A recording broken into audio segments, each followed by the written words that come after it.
money is always relative, right? It's relative because it's, as we talk about regularly, the greatest story ever told. We have a belief in money, and therefore money exists as the medium of exchange. If we had a belief in furs or beads or tulip bulbs or gold or whatever, then that would become the medium of exchange. In my circles in crypto, and especially with people who really know what they're talking about in the crypto space, and I consider, people who are like Bitcoin maxis, in other words, people who only will accumulate Bitcoin and don't believe in any other form of crypto. Those people are really hardcore about what's going on with the financial future, and everybody sees these imminent collapses. I just read a very long thread on Twitter, which by the time this episode airs may very well have come to pass already. A guy is saying, he's paraphrasing Ernest Hemingway.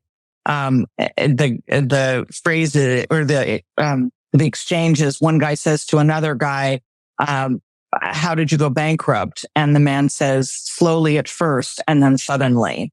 And he paraphrased that with the stock market and said, how did the stock market crash happen? Slowly at first and then suddenly. And that's what we're looking at right now is about that time when there's going to be a big stock market crash, which will then precede a recession, which will last, somewhere between 1 to 2 years. Now, look, I always say, do your own financial advice. Do your own research. And this is no financial advice.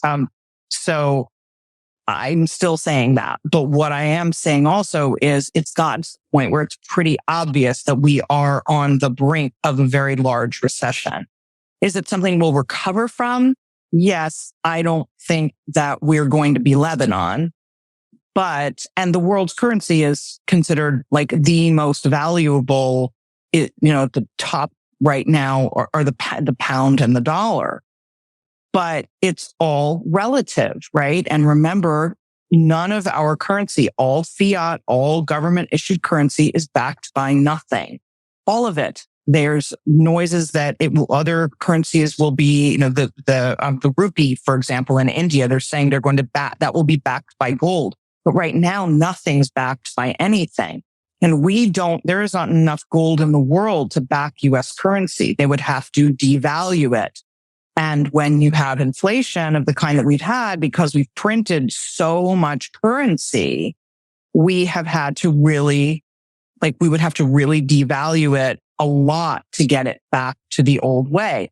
And I was reading a book about Queen Caroline recently, and Queen Caroline was queen of, I want to say, George IV. This was during the Regency period of the British Empire, and so in the early 1800s, and it lasted just a very short Regency. It was a very short period of time. Think Jane Austen, right?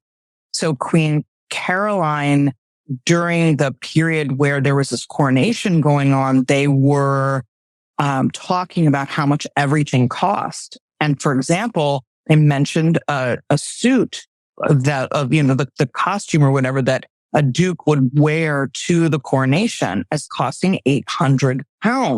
And I thought, well, gosh, that's a lot of money. You start to think about things costing like a few shillings or whatever. Well, then it said that the pound had been devalued by something like 500 times less valuable today. And this book was written in the mid 90s, than it was only 150, 160 years earlier, 170 years earlier. That's a big deal.